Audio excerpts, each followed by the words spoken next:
Hi, everybody. I think we'll go ahead and get started, so you all can grab your seats if you'd like.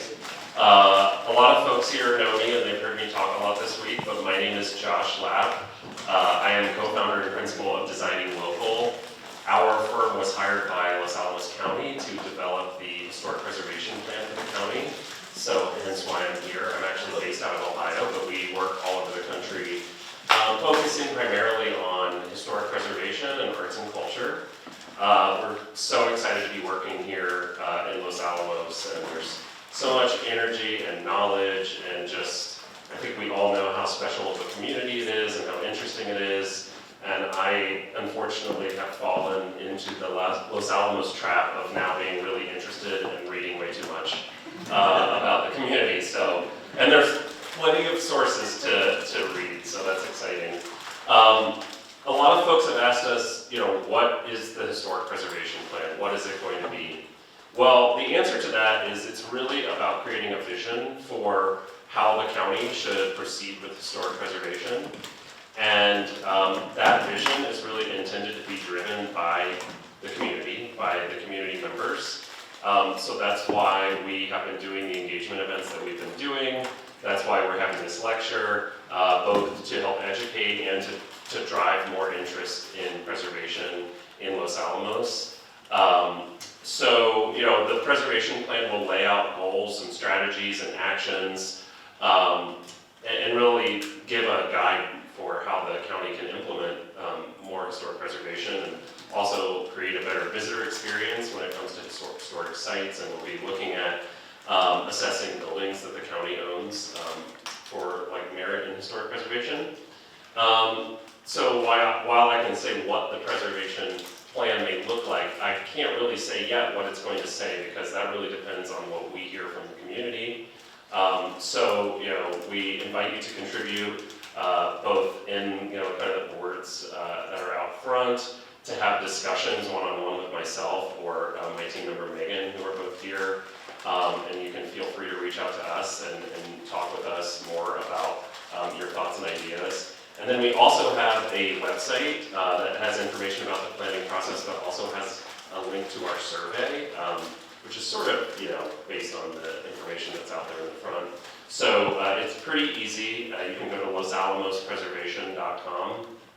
County folks have not heard, sometimes it redirects to a survey. So if you have trouble accessing, please just email me, and I will help you out. And there's cards out front. But let's get to the main event. So we have Martin Moeller here. Really excited to have him and really listen and learn. I've flipped through the presentation, so I'm really excited to hear what he has to say. Martin is a man of many talents, I think. The bio is very long, so I shortened it to just a few main points. But currently he's an independent curator, writer, and editor. Editor of the Architecture DC magazine, adjunct faculty at University of Miami in Florida, not in Ohio, where we were based. And I think the reason why I was pointed to Martin as a person who could come and share some really interesting information is based on his past history at the National Building Museum in Washington, DC, where he curated an exhibition titled Sacred Cities, the Architecture and Planning of the Manhattan Project. So for us, when looking at Los Alamos, I think it's really important to put it in the context of the other Manhattan Project sites and kind of the overall importance of that, and why the architecture here, which came up really fast, is still really important. So I will turn it over to Martin to get started.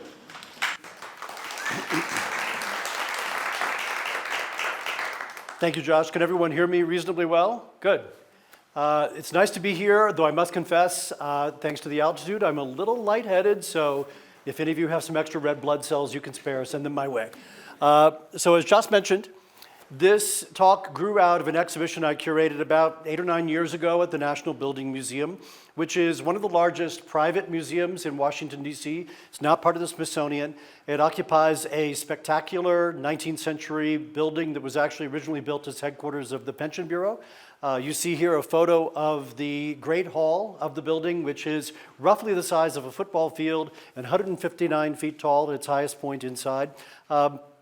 So really one of the I think, favorite spaces of many local Washingtonians. The Building Museum is interesting because of its mission, which is to cover all aspects of what we call the built environment. So that includes architecture, engineering, construction, landscape architecture, historic preservation, infrastructure, all of these kinds of things, which I think is vital for how this exhibition came to be, because it does actually span many of those different disciplines. And I'm not sure any other museum could ever have quite taken it on, quite frankly. So I suppose you could say the thesis of this exhibition is that the three cities that were built practically overnight during World War II for the Manhattan Project, obviously Oak Ridge, Tennessee, Richland/Hanford, Washington, and Los Alamos, simultaneously reflected and redirected and accelerated some major changes that were going on in terms of how people understood and interpreted the design of cities, the design of buildings, in particular domestic architecture and community planning. And so none of these cities kind of came out of the blue in terms of the thinking about what was going to go on there, even though they did kind of come out of the blue physically because they were built so quickly. And so I'm going to trace a little bit of the background of some of the influences on the secret cities, and then ultimately bring this together in terms of their impact on post-war assumptions about how people should live in this country. The idea of a planned community was nothing new. Washington, D.C., after all, was a planned city going back to the 1790s with Pierre Charles d'Enfant. But typically in American city planning, from most of the country's history, cities were very rational things. They were gridded. They were logical. You had avenues and streets. There was a very business-like approach to that.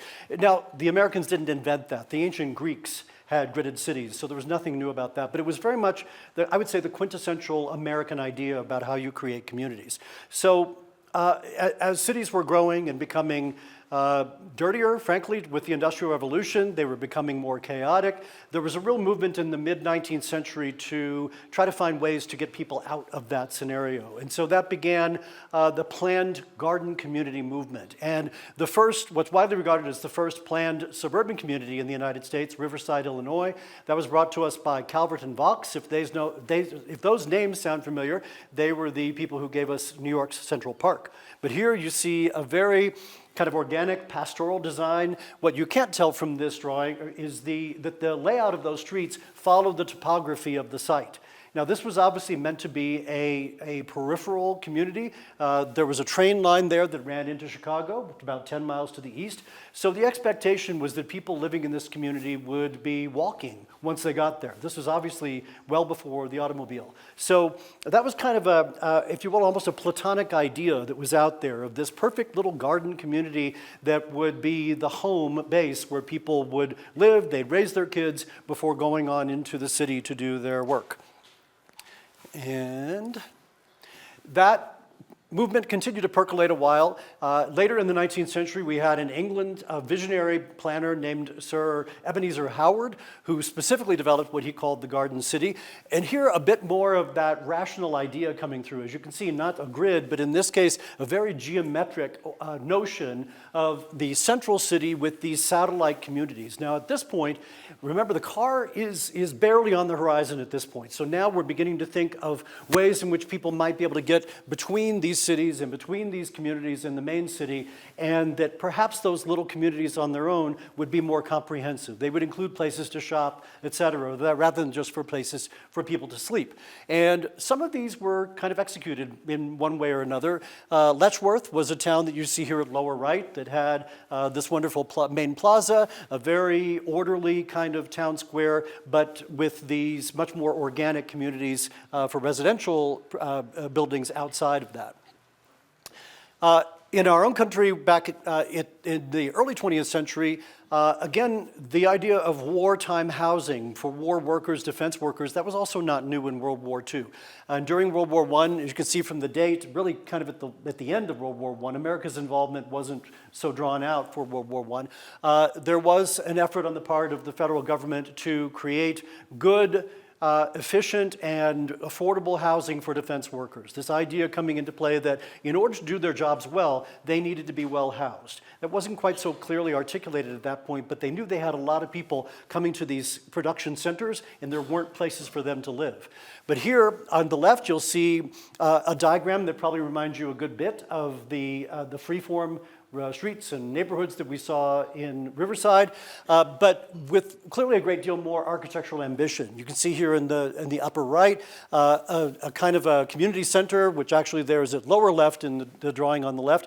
There was an ambition about creating real communities that would survive after the war and be places where people would still want to live. So this idea of bringing together the exigencies of wartime housing production with the idea of creating a new way for people to live after the war. Now, the reality of some of the stuff that was actually built rather hastily towards the end of the war wasn't always matching that ambition. Here you see an example of a U.S. Housing Corporation development from Waterbury, Connecticut, still with the dirt road. Perfectly fine houses, but not particularly ambitious. This was a much more kind of quick process, as we didn't really know that the war was going to be ending yet, so they were trying to produce housing as quickly as possible. But that said, in Washington, D.C., there were some larger developments that were built at that time, since demolished. You'll see over on the left, if any of you know, let's do it this way, if any of you know Washington, D.C., that's Union Station. So right across from Union Station was a campus-like development of multifamily housing for defense workers. And these were actually constructed, kind of a neo-colonial design, but again, a certain degree of architectural ambition.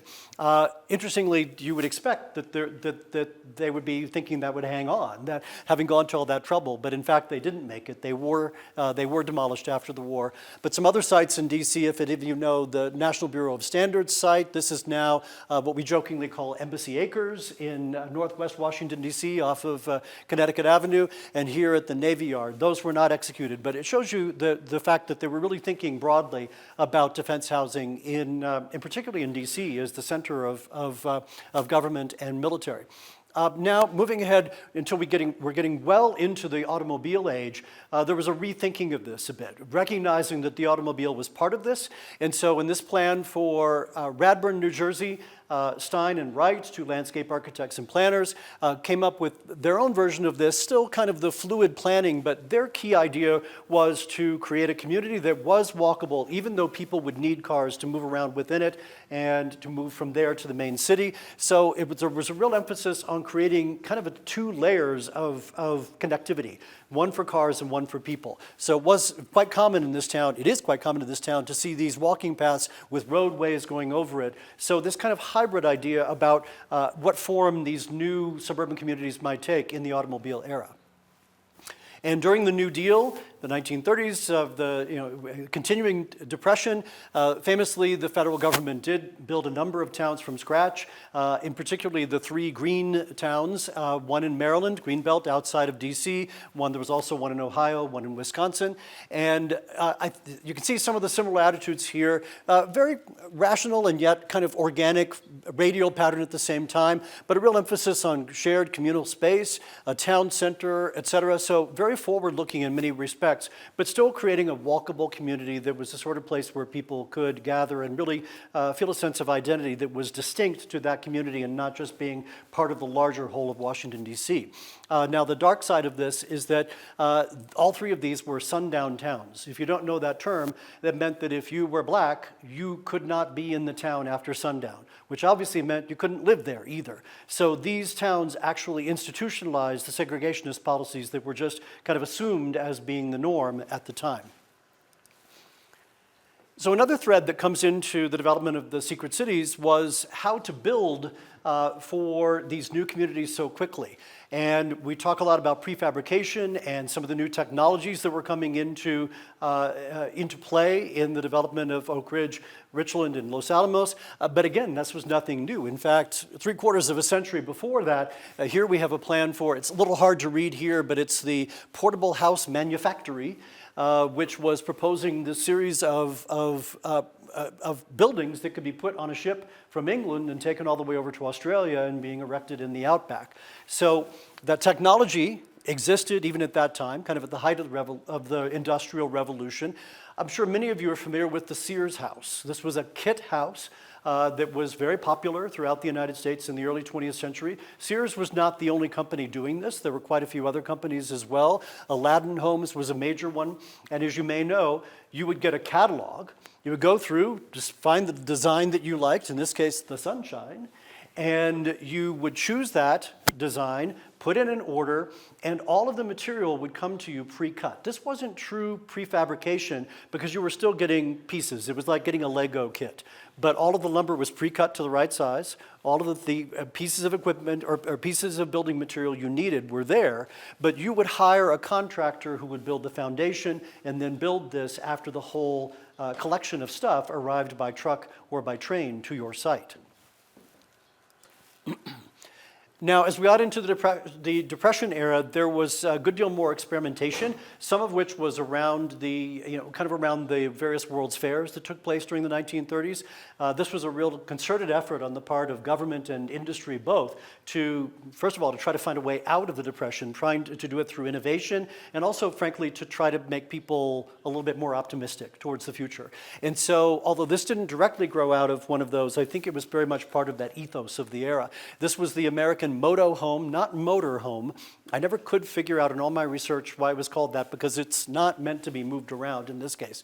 But quite innovative and obviously much more modern in appearance. In this case, the primary structure was for the walls was cement asbestos panels, which alarms a lot of people now. Those kinds of panels actually existed in various forms. We'll talk about some more a little bit later on. The asbestos was really sort of embedded with the cement, so it wasn't flying around in the air.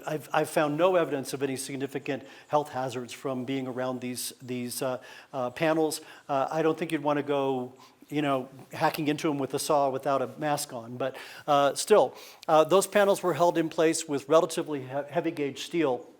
My favorite aspect about this particular model, though, was that the idea was that this would come to you in a kit, much like the Sears house or the Aladdin homes, but this was really meant this was meant to be something that would help create instant communities for people who were displaced, who were moving because of economic circumstances or whatever it might be. And you can see it's not a tiny house, but it would come not only with all of the stuff you need for the building, but also with all of the furniture and with all of the food in the kitchen pantry. So you would be ready to roll. This is a turnkey operation. Didn't actually take off. But obviously things that are a little bit more familiar to us, we're all familiar with trailers, manufactured housing, things that still exist today.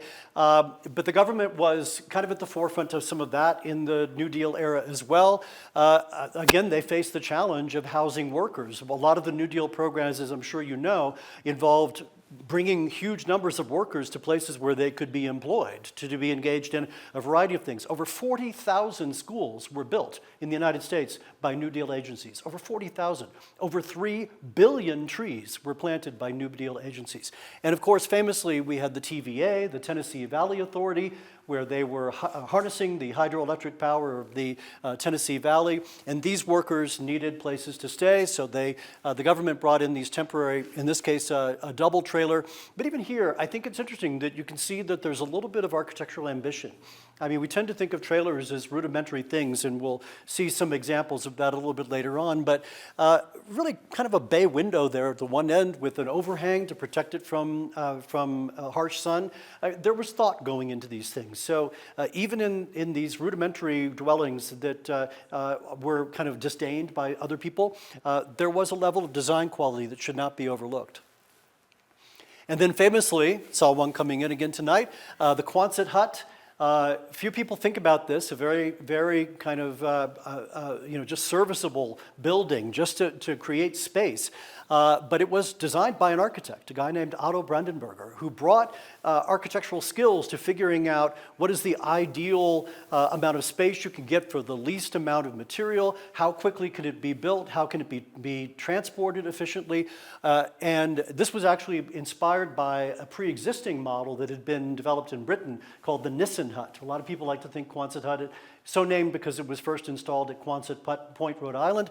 They think of it as a very American thing. We actually kind of stole it from the Brits, but it's a slightly different version. And by the end of World War II, over 150,000 of these had been deployed all over, particularly in the Pacific Theater, to house troops, supplies, all sorts of things along those lines. And it wasn't just in this very practical realm that there was a lot going on in terms of new ideas about housing. Very much even at the kind of at the upper echelons of academia, the Bauhaus era. If you're familiar with the famous Bauhaus school in Germany, that was a leader in kind of establishing new ideas about modern architecture during the Weimar Republic of Germany. These were some of the greatest thinkers of the era.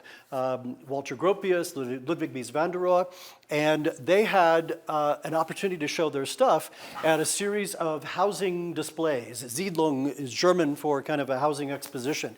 This one in Weissenhof, outside of Stuttgart. You see here, I mean, this was kind of a who's who of this. I'm not sure I can point them all out. The biggest one, the long building here, that was by Ludwig Mies van der Rohe, but you also had Le Corbusier. A lot of the big names of the era were trying to offer their ideas for decent housing. And this was very socially driven. It was very socialist driven. It was, the Nazis were, they were persecuting the people at the Bauhaus and they were calling them communists and socialists.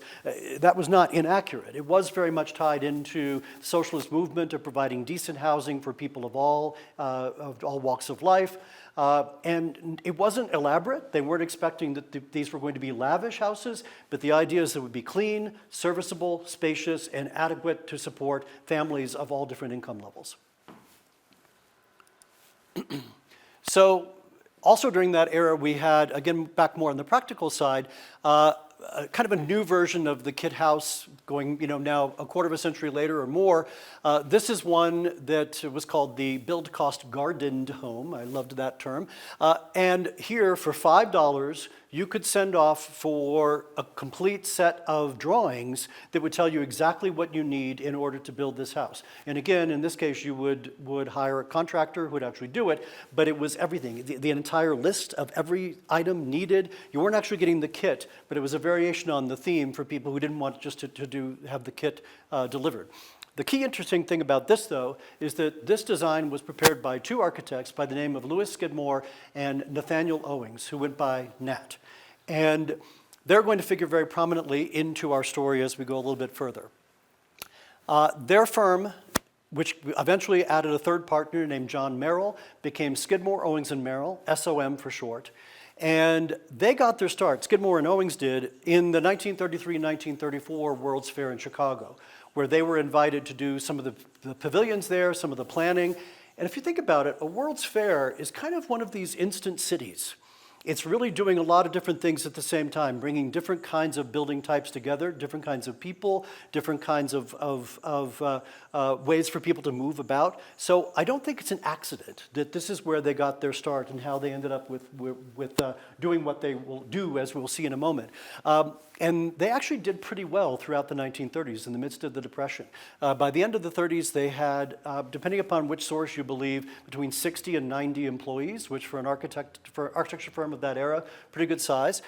They continued to get commissions for the 1939 World's Fair, 1939-1940. In this case, the Venezuela Pavilion. Hard to see in this image, but this beautiful kind of rendition of the classic Latin American murals that we now associate with, with Mexico in particular, but many other Latin American countries. On the underside of this great canopy, a very dynamic, very modern, but very evocative form.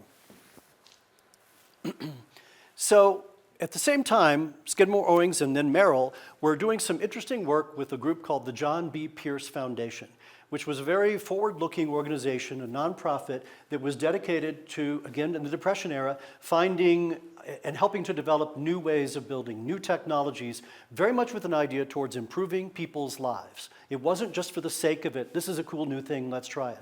They wanted to create affordable, good, decent housing, easily maintained, that would allow people to build houses for the many people who were famously, as Franklin Delano Roosevelt, ill-housed at the time of the Great Depression. And so one of the elements that they kind of came across in this process was this new a way of building. Cemesto, again, cement asbestos, it's a kind of a portmanteau word, put together by the Celotex Corporation. And in this drawing, you see on the left a kind of a typical wood frame construction house. There's actually lots of parts. We think of that as being a very simple way of building a dwelling, but you've got lots of individual pieces there that go into creating that wall. Well, with Cemesto, that was it. Basically a sandwich panel of this cement asbestos board, a horizontal element which would allow the panels to be put together, and a simple wood column, and that was it. Now you can imagine that had its limitations in terms of insulation capacity, et cetera, but there's some insulation built in there. And the key thing was that it was a new way to build very quickly and solidly. And the Celotex Corporation very much sold this as something that could help us win what at this point in 1941 they knew was the impending war. But even before Pearl Harbor, people could see the writing on the wall. And so they put together this great brochure talking about how, folks, we need to set aside what we've been talking about in terms of housing the masses. We now have a new priority, which is housing the defense industry, the huge numbers of defense workers that we know are going to be needed in order to win this war that many of us believe we're going to be involved in. Now, the brochure had some interesting approaches. The vital to the nerves and sinews of defense. Here on the left, we see some of the sinews. We see the shirtless man lovingly caressing the missile there. We see the woman in a lovely going-out blouse with an ample bosom and a tiny waist making little munitions. So it was very deliberate, an effort to promote this idea of strength, of kind of the American way and how all of this was going to help us win the war. And we would win it through building. It wasn't just winning it through ammunition. It wasn't just winning it through military strategy, but we were going to house all of these people, and we were going to find a way to do it cheaply and quickly. And so the Cemesto houses, the first place where they were deployed was in a town called Middle River, in Maryland, not far from DC and Baltimore. But this was the bedroom community right next to the Glenn L. Martin Aircraft Factory. And if that name sounds familiar, Glenn L. Martin, Martin Marietta, Lockheed Martin. So this was one of the places that was really gearing up for, again, in 1941, a lot of people knew what was coming. And so advertising here, 35 man-hours to build all the walls and roof for one house. That was extraordinary. And this was actually something that was implemented there. We see some examples here that one of the communities that was built, remarkably kind of still preserving some of the large trees on the site. Middle River is very interesting. It has, the streets in the plan are like Fuselage Lane and my favorite left wing lane and right wing lane. I don't know if there was any self-separation there. But one of the other great, and I think fascinating aspects of this, look at this line here. Celotex Cemesto homes are individually distinctive. And this is an idea I'm going to come back to a number of times as we go forward. In a time of pending crisis, it was believed by the people who were putting together these communities that we still needed to express individuality in these dwellings for huge numbers of workers. And this was done by allowing different colors, different treatments, different materials. They would have different colors of roof, et cetera. So you could actually find your house among this street of identical houses, and that was something that was considered to be quite important. So the way Skidmore, Owings & Merrill comes back into this is having done the work with John B. Pierce Foundation, having executed the projects at Middle River, they attracted the attention of Leslie Groves and the people behind the Manhattan Project, as it was not yet officially known. Well, never really officially had that name until long after. And so One day in 1942, according to Nathaniel Owings' biography, two gentlemen in plain clothes came into the SOM office in New York. And imagine, as I said, they were doing pretty well, but this was still the tail end of the Depression, and it was a struggling period for many architecture firms. And these guys sat down with the principals and said, "We would like you to design a town for 13,000 people." So Nat Owings said, and they said, "Do you think you can do that?" And Nat Owings, like any good architect trying to get a project, said, "Sure, no problem." Even though he had absolutely no idea how this firm of 60 to 90 people was going to accomplish that, because they had typically been doing these things at a much more modest scale.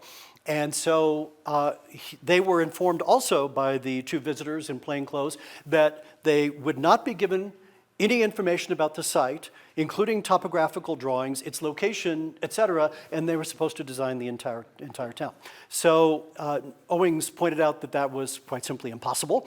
One of the things about designing a town and designing houses that you need to know how the utilities get there, how people get there, roadworks, etc. So they finally agreed that they would send John Merrill to the site. So he showed up at Penn Station not knowing where he was going, and when he got there, he was handed an envelope, top secret, that informed him he was going to Knoxville, Tennessee, which was the closest site to what would become Oak Ridge, initially known as the Clinton Engineer Works because of the nearby town of Clinton. And I'm sorry, it's impossible to read at this scale, but this is a sample eviction notice that was given to the roughly 1,000 people within the 50-some-odd thousand acres of the site that would become Oak Ridge. They were given 10 days to get out because they were told that this was going to be turned into a demolition range. Pretty clever, actually. If you want to get rid of people, tell them that things are going to start blowing up. So in many cases, families that had been there for generations were given 10 days to leave. And so SOM started its work very quickly, and I find this really astonishing because here, this is a little sort of a blow-up. Once they got to the site, they found out what the topography was, et cetera. Oak Ridge, it implies that there's actually a lot of topography there, probably more accurately called Oak Ridges. One of the reasons that Groves was interested in it was that the multiple ridges and valleys provided some protection for the multiple production facilities that would be going on for the uranium enrichment. His notion was that we don't know which uranium enrichment process is going to be most effective, so we're going to build all of them. And we want to have some protection in the event of a leak, an explosion, or even they worried about the possibility of German planes getting that far inland. And their thought was that if they were in different valleys, it would be harder for warplanes to bomb multiple facilities all at one time. So what we see here is SOM's plan for the working part of the city. The actual production facilities were kind of off to the west and the south there. But what is extraordinary about this is they have placed every single house. So here was a firm that was just doing individual pavilions, little houses, and a couple of street plans, and they have designed this entire city, figuring out how all of these things are going to work together, and very much inspired by some of those Garden City ideals. The expectation was that this would absolutely be a car-oriented community at that point, certainly, but they were trying to create little areas within that would be little nodes where you'd have some degree of walkability. There'd be a shop at the center of that node, a school, et cetera. So there would be some walkability, even though for the most part people would be having to rely on cars for much of their transportation. And much like the houses in Middle River, the Semestos were initially pretty simple. The A house here, they were named just different letters for different models as we go through. This is an early version. You see not much landscaping around it with the simplest one. There were a variety of them. This is a D house, much larger. But what's already striking to me about this is now just a little bit later on during the process. Look at the trees. Again, I'm just astonished that in this time of now they really think they're fighting to preserve Western civilization.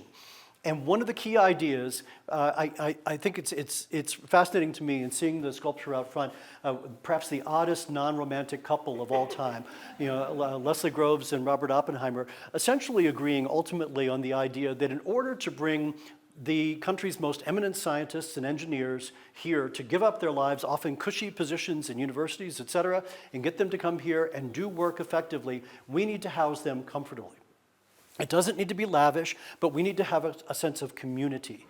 And here, the effort to leave those mature trees while putting in this house during a time of national crisis. At one point during, I think this was during 1944, the semestos were being completed at a rate of one every 30 minutes. And as they're doing this, they're still keeping an eye towards how to create that community, how to create a sense of quality. It's also interesting to me that these were not necessarily assigned so that larger houses went to the most senior people. It was largely based on how big your family was. And obviously the people who were high up, they were all going to get decent housing, but and the lower level workers, as we'll see, typically did not. But it was actually kind of remarkably socialistic again, this idea that it was based on your need rather than your status. So these were assigned for the most part based on how big their family was and other kinds of criteria. Unfortunately, that 13,000 figure that SOM was given, that went out the window very quickly. It turned out to be 20,000, 30,000, 45,000, and by the end of the war, Oak Ridge had 75,000 people. So even with all this effort, SOM could not possibly keep up with all of these semesto houses, which again were not prefabricated, but were kind of kit houses. So they were done very quickly, but now they needed to bring in some other ways to house people even more quickly. So this is one example, the so-called flat tops. The origin of the term is pretty obvious, awkwardly cited in this case, but again, kind of going back to that TVA trailer, a little bit of architectural ambition, the setbacks, the kind of sleek windows there, but this was true prefabricated housing. And here you see dramatically how prefabricated it was. These came in two pieces on trucks from Indiana, 24 feet by 24 feet for the final house, and you can see that not only did it come with furniture, but it wasn't food in the pantry, but the curtains were already installed too. So these could go up remarkably quickly. And I keep coming back to this idea of just how extraordinary this was. In this time of crisis, this, really I think people accurately viewed it potentially as a moment of existential crisis for Western civilization, for the United States, for the ideas for which we stood. I don't think most other countries would have done it that way. And this is an example of that fact that they weren't thinking along those lines. You can see the date, Ernst Neufert, you can see the language. This was a German proposal for creating defense worker housing using, in effect, an enormous machine for building multifamily housing. And these are rails so that the machine would move on the rails and kind of stamp out another set of apartments every few days. And this was that idea of how you would accommodate people in such large numbers so quickly. And to me, this gets at the heart of what I find many Americans, many Europeans and many people from elsewhere in the world find astonishing when they come and visit people in the United States, and not just going to the big places like New York and Miami and so on, but seeing the real country. They tend to be astonished by the extent to which it is a single-family house-focused society. That is not so common in most parts of the world. Most people tend to live in multifamily dwellings, and for a variety of reasons. It's just their assumption of what makes sense, what a typical community is. But this is so ingrained in American culture. And going back, we can argue about where that comes from, the idea of rugged individualism, the great frontier, who knows? But this showed up constantly in the work that was being done. Now that said, as the work in Oak Ridge continued, SOM realized, look, we need to do some multifamily housing as well. So they started creating some apartment buildings. But even here, compare this to, I don't want to go backwards, but think of Neufert with this very rationalist machine stamping out just another bay after bay of this long building. Here, you see, freshly after they were built, so not much landscaping, but some of the apartments, so-called Broadway Avenue apartments, which had some architectural character once again. I mean, this porch with the wood siding, the kind of quaint little casement windows with the subdivisions and so on, there was a real hominess to this. So throughout, and even when it continued and they needed more multifamily housing even more quickly, we got to dormitories, very plain, certainly, and yet composed very carefully in kind of a college campus-like environment. And here, again, keeping some of the large trees. And there were a lot of great photos of people inside their dorm rooms that they had made very homey. And one thing that struck me in doing the research for this exhibition was interview after interview with people both on tape, on film, and in print, talking about growing up as children in Oak Ridge during the war or after the war, when it was still a fenced-in community, and how great a place it was to grow up. In a community that was built under crisis conditions almost overnight, and with a military, kind of a military oversight, to think that this was such a great place to grow up. So even when they resorted to the trailers that they had tried to avoid, you see here, I mean, talk about no nonsense, the number stamped on there and even some scribbling here. But I'm fascinated by just the human impulse to create a sense of home. And this woman who had added this trellis, almost the size of the trailer itself with the awning, it's something that just spoke to me time and time again about how people went about creating community in these extraordinary circumstances. And SOM, perhaps drawing now from Radford, New Jersey, trying to create pedestrian-friendly places, park-like spaces, again, during a crisis, during a wartime operation for the Army, saying, oh, we need parks. We need recreational places. We need places for people to enjoy the outdoors. People also needed places to shop. This was so-called Town Site Shopping Center, which still is there and looks almost exactly the same. It's now called Jackson Square, but I put up this photo because one of the other things that's fascinating, which ties into one of the points I'll make towards the end, SOM, when they took on this project and said, look, we're going to be designing everything. It's not just a question of designing housing. We're designing an entire community. People need places to shop, to go to church, whatever it might be. And well, how do you do that? That's not something that had been done before. And the approach that they had was, or we're going to solve this. We're problem solvers. People think of architects as the people who do the nice sketch on the napkin and wear funky eyewear. But in fact, architects are problem solvers all the time on a daily basis, figuring out how you're bringing together structural, technical aspects and ventilation and building codes and all these things. And so their approach was actually quite clever. They were sitting in a meeting, and this was in the early stages when they thought they were designing for 13,000 people. And Louis Skidmore said, my hometown, Lawrenceburg, Indiana, it's about 13,000 people. Let's send some people out there and do some data-driven research. We're going to find out how many barber chairs there are in this town for 13,000 people, how many beauty parlor chairs, how many pharmacies, and how many square feet total. So they created these spreadsheets. These architects who are supposed to be designers, they created spreadsheets and through direct data collection, figured out how many of all of these things they needed to put in their new artificial town. And they did so. And I never heard anyone complaining about there being a lack of pharmacies or grocery stores or whatever, because they had really put in the work to figure out what was needed for that. And here you see in the background there a mural of that Townsite shopping center. And I just add this kind of ending the section on Oak Ridge, the reminder that these were communities kind of brought together by crisis, but people still needed to live. They needed to express themselves creatively. Here we have the rhythm engineers who are performing on stage. And I'll also make a point here, just you'll notice the photo credit at the bottom, Ed Westcott. In this presentation, the Oak Ridge section is by far the biggest, and there are several reasons for that. It was the biggest of the three secret cities.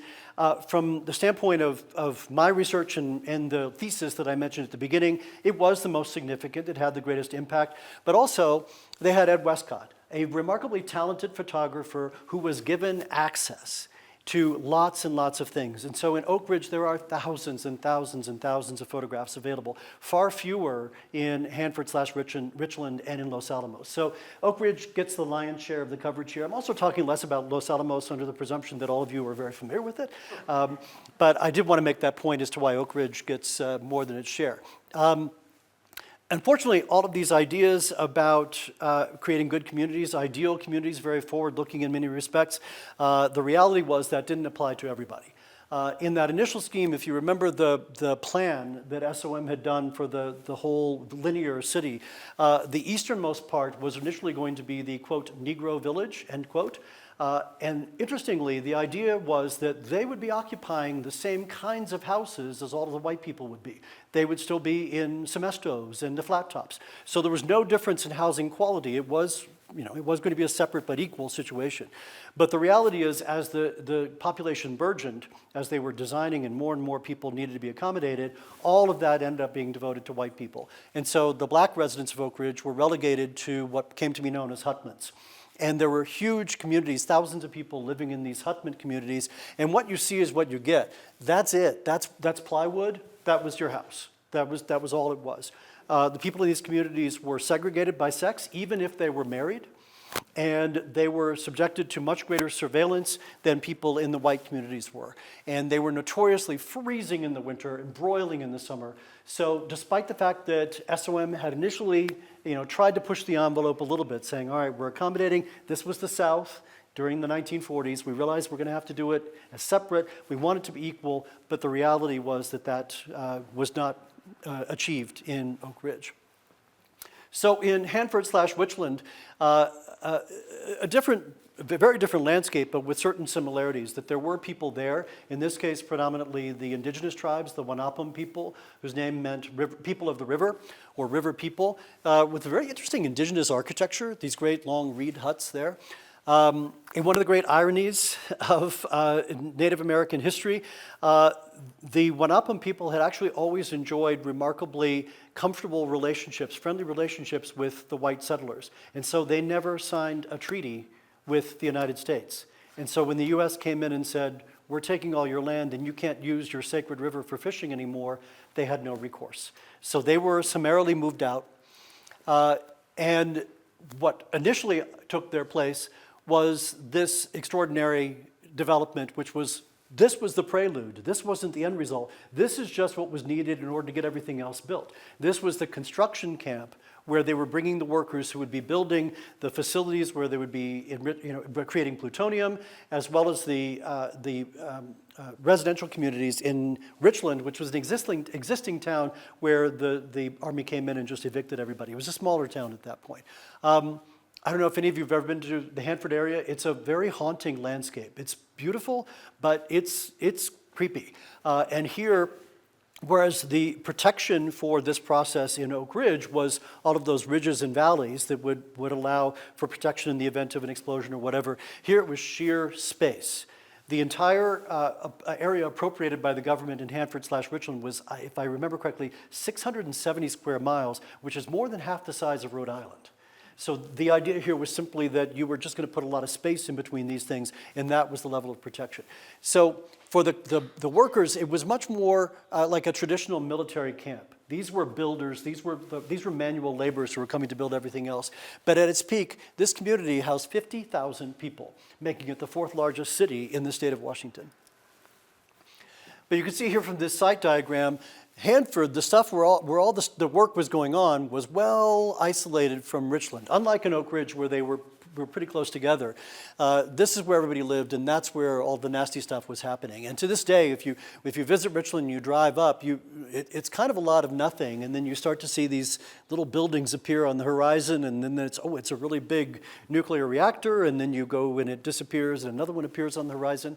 But very flat, but then with this rise, a kind of an escarpment on the right side there along the Columbia River, which is actually quite beautiful. So here, once again, it wasn't SOM, but another firm, in this case a Spokane-based firm led by a Swedish-American architect named G. Albin Pearson, who took the lead on the community design. And again, just remarkably, you see here an aerial view of one of the new communities being built, and you'll notice in particular all of the individual houses, once again, single-family houses, but you notice the arrangement, they're not just all lined up in the traditional fashion. And that's because he cited each one to take advantage of views. So here in the middle of this crisis, we're worried about the views of the people living in these houses. I just, every time I think about it, it astonishes me even more that this was considered to be something that was necessary to create the kind of community where people could do the difficult work that they would be doing. There's no control of this experiment, so we actually obviously have no idea what would have happened if they were housed in just, that Ernst Neufert sort of stamped building. But, it was a success, and how much of that was because they created communities where people actually wanted to live. And once again, Pearson came along, very different style from what SOM was doing in Oak Ridge, but creating, these look like normal American houses. And he insisted at every turn that these be built with a great degree of quality. He insisted on Douglas fir, very high quality wood. You see here the lap shingles, really a nice little house. Not elaborate, but well composed and simple and certainly very decent. Other variations, once again, the huge mature trees preserved in the building. I mean, half the time you see a new community being built now and they can't manage to preserve the trees. But here they were going to all that effort. And they still use the alphabet nomenclature for the houses, but it was completely unrelated to the ones in Oak Ridge. They still needed places to shop. It was this very, very much the kind of Western town, almost like what you see in the classic Western movies, but here Sears Roebuck moved in one of those kind of ramshackle houses. And even at the construction camp, for those workers that were housed in much more military-like environments, there was a sense of a need for community and entertainment, et cetera. This auditorium was built in 2 weeks. So now, familiar to all of you, again, I'm going to spend less time on this. I know you've had lengthy lectures about the history of many of the buildings in Los Alamos. You've had events going on this week. But I want to touch on a few things. Obviously, the great distinction here was you had this. Of the 3 sites, there was a history here in the form of the Los Alamos Ranch School. And again, somewhat surprisingly, to the extent to which I've known people in the military and known attitudes about military planning and building, it tends to be very like, we know how to do this. We're going to clear everything out. We're going to build our thing. So I do think it was somewhat extraordinary that they came here and said, we can use this. This is a perfectly sturdy building. The big house, all this stuff, the bathtub row, leaving those houses available for the more senior scientists, et cetera. And rather than actually tearing them down, I think did say something about a recognition of the need for quality in a different way than what you had in Oak Ridge and Hanford and Richland. Great aerial view. This particular photo, I believe, was taken in 1946. So you see that this was much more of a workaday kind of environment. This was, it was the smallest of the 3, of course. Here was the real nitty-gritty, the people trying to figure out how to make a bomb rather than creating fuel for the bomb. And so report after report said that this was the more, of the 3 communities, at least during the war, was the most traditionally military encampment. And but still, there was, there were attempts to create some very decent housing centered around Ashley Pond. I remember the confusion early in my days figuring out that was a person and a pond. But here we see, some of the housing was much more rudimentary. On average, people here were living in much more typically military environments. Here we see the Quonset huts, but look at all the infrastructure for all of the wiring and so on that was needed to feed that community. Here we had some of the manufactured housing, in this case an expansible trailer with the extensions on the side. You may note, though, the street sign. That's Central Avenue. That's right out there. So it wasn't quite what it is nowadays.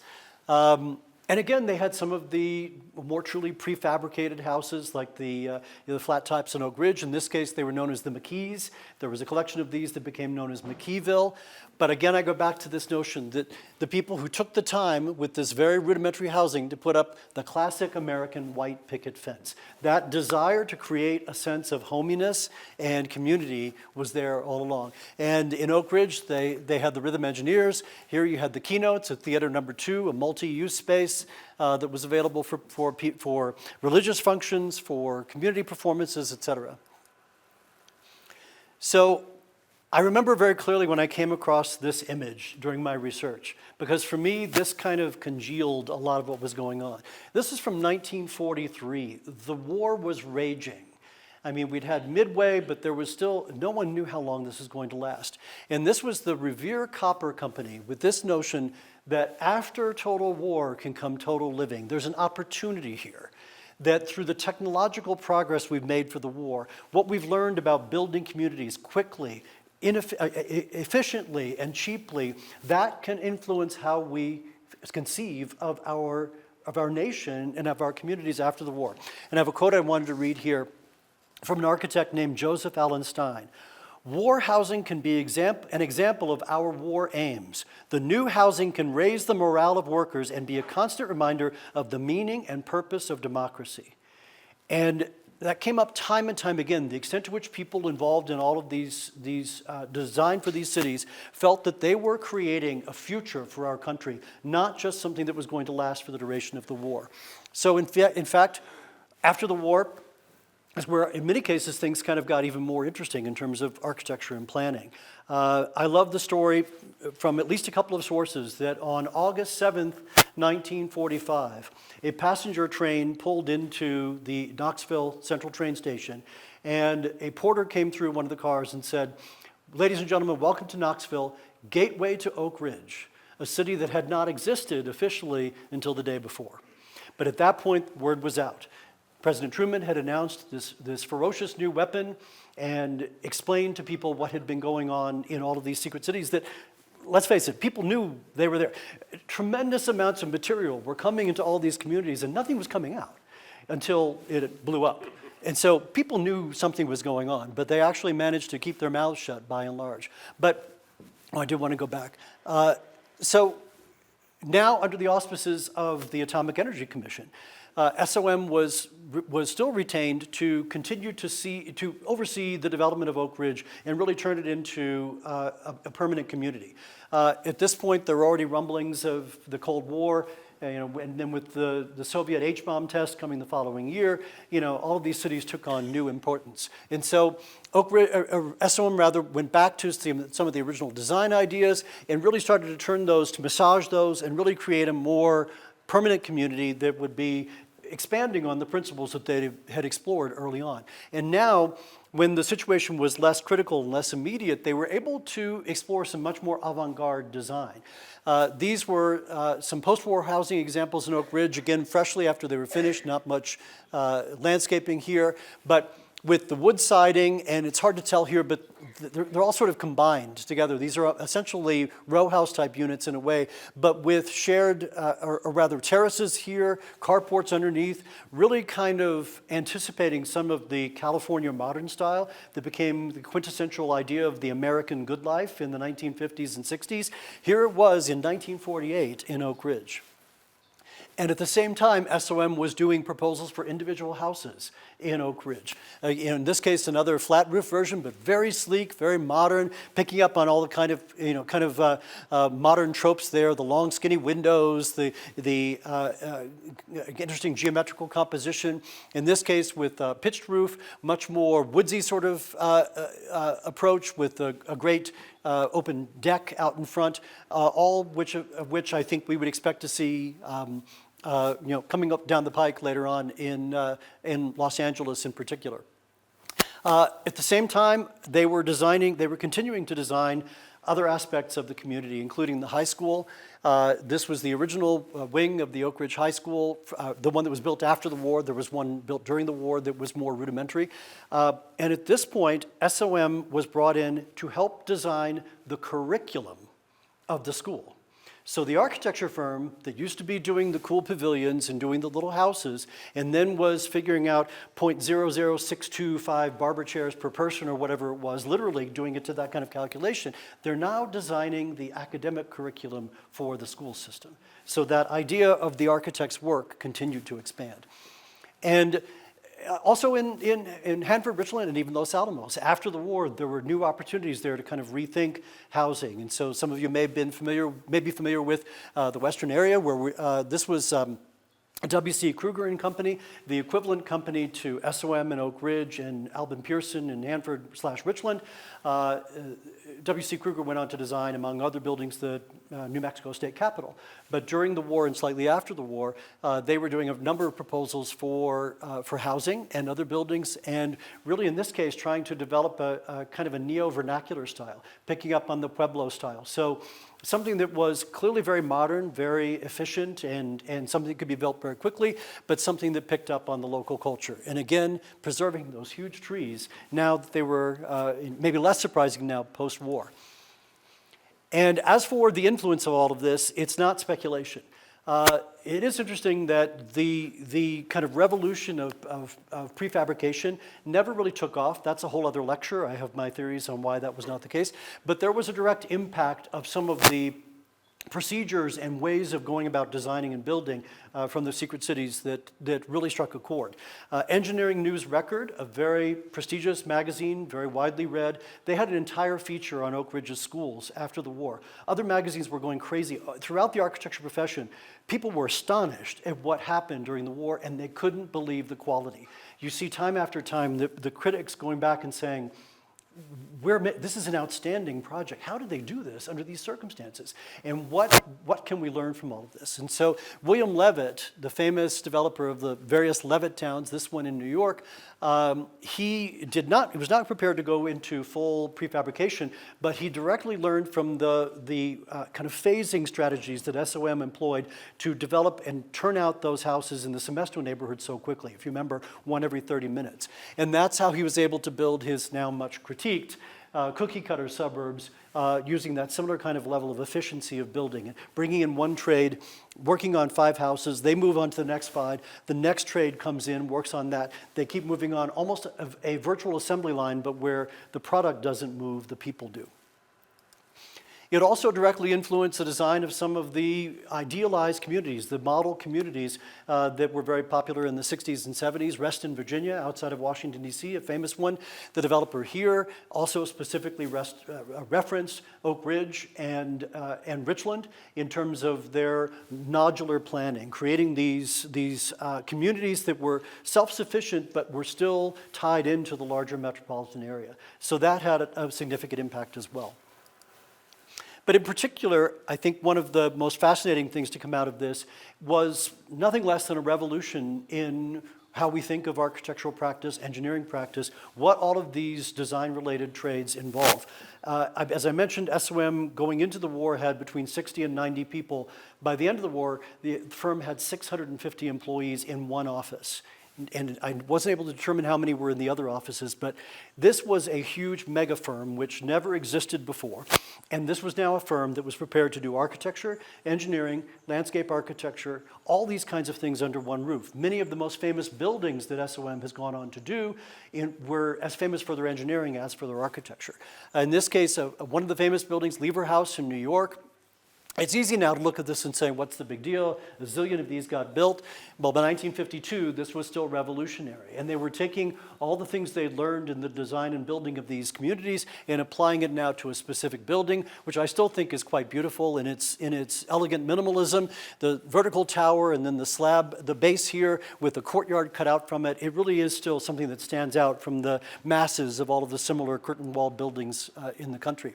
And they also took that expertise in campus planning, creating whole communities. In this case, not a residential community, well, partially so, but the United States Air Force Academy in Colorado Springs with the sublime chapel it left. If you've never seen images of that inside, it's quite unbelievable. But a very rationalist, modern plan, but with these moments of excitement, now able to create these landmark buildings that really help to define the practice. And it is, I think, I would say inarguably, SOM has gone on to be the single most influential large architecture firm in the entire world in post-war history. They have won the American Institute of Architects Firm Award twice. Nobody gets to do that. They've continued to innovate. They are now very much at the forefront of sustainable design and all sorts of things at a variety of scales. In my last slide, I end up with an image of a project they're working on now in Toronto, Canada.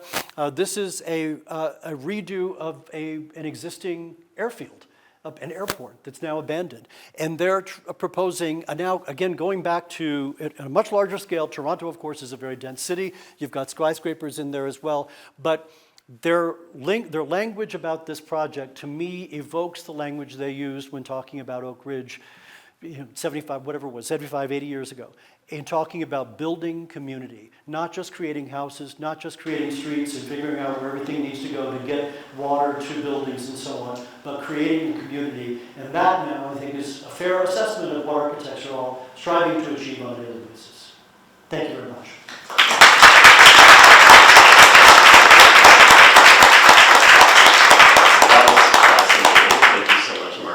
Anybody have questions? We'll do a few questions, and then we're happy to chat in the foyer after. So, any questions? I've exhausted you all. I've exhausted my voice. Yes, yeah. I noticed I think it was the apartment buildings at Oak Ridge. The layout of that almost looks like some current buildings at Hickam Air Force Base. Oh, interesting. I don't know those specifically. Like the spacing and everything. Yeah. Kind of maybe the angled elements in that as well. Yeah. Yeah. I mean, definitely had an influence. The Army learned from this, and not just the Army, but the military in general.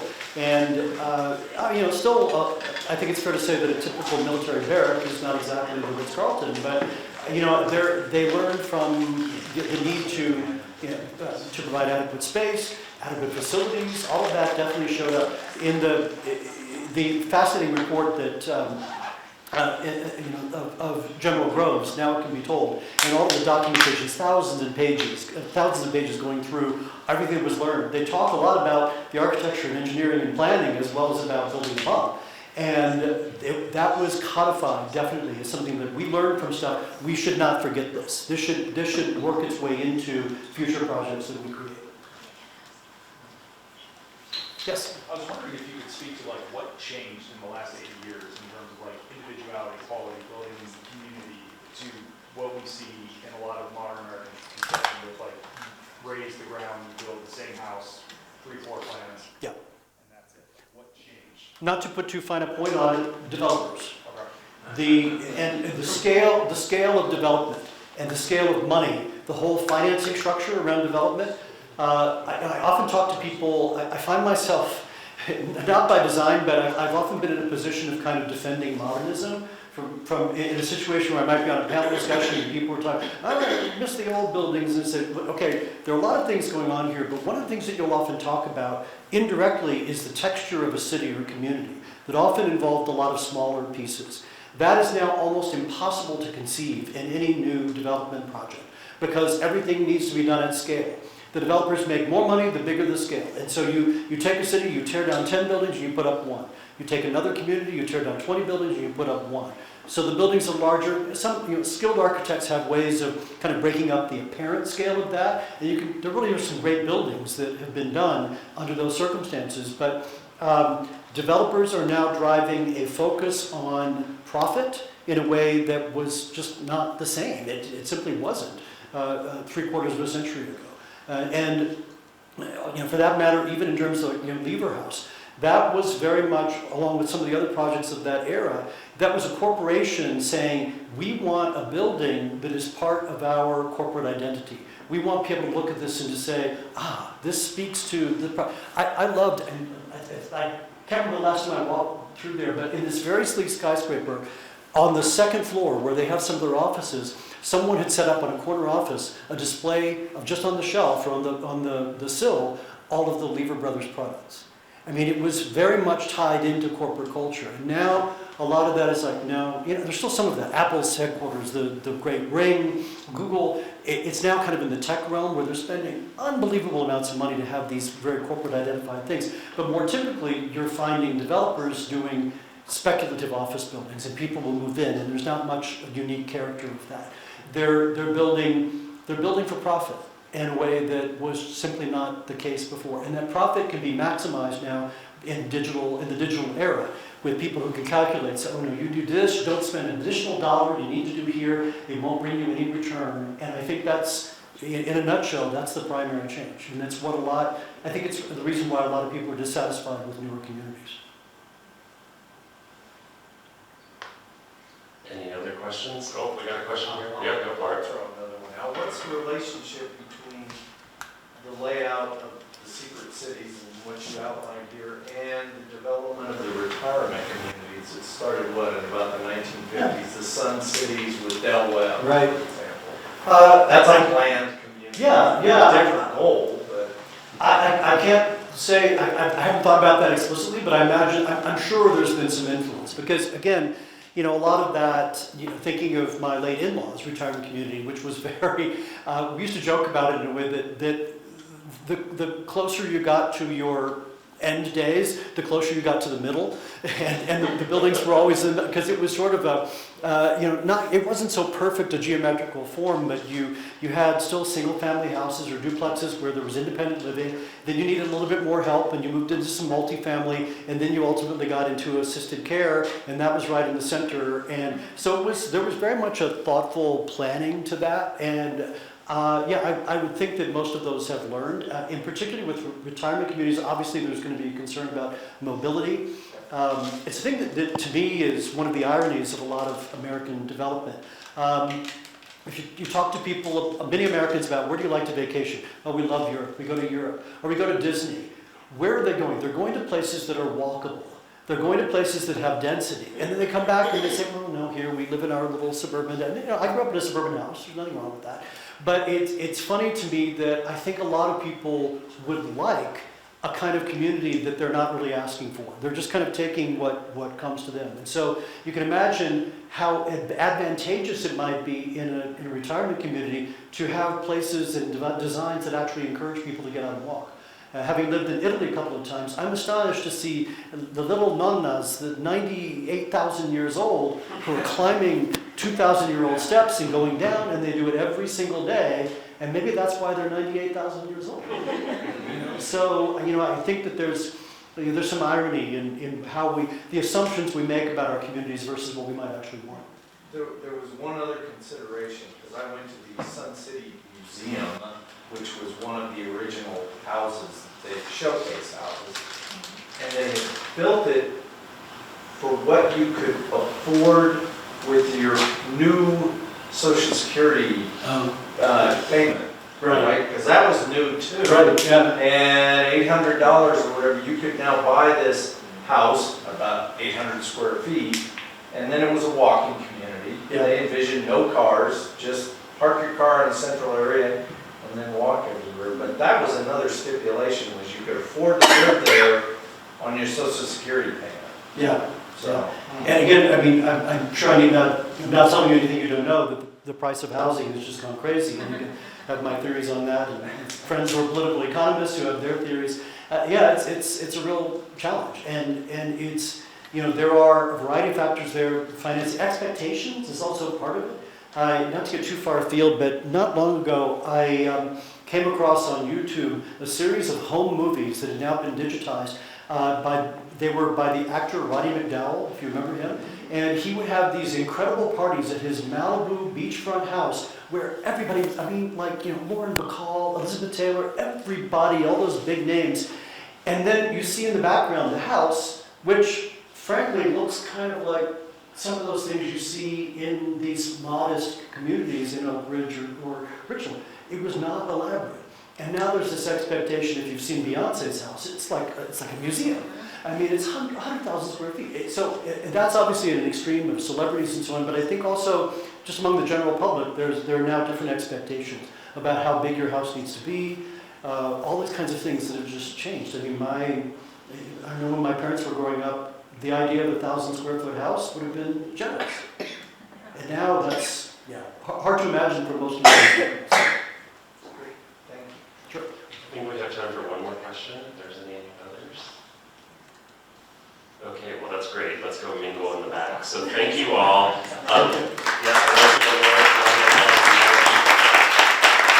I just want to briefly plug again, you can go out there and scan the QR code, but you can visit our website at LosAlamosPreservation.com. Information about the plan is there, the questionnaire is there, and please come and chat with me or Megan, who's in the back. And we will have more to come as we move forward to the end of the year with this process. So keep an eye out. So thank you so much.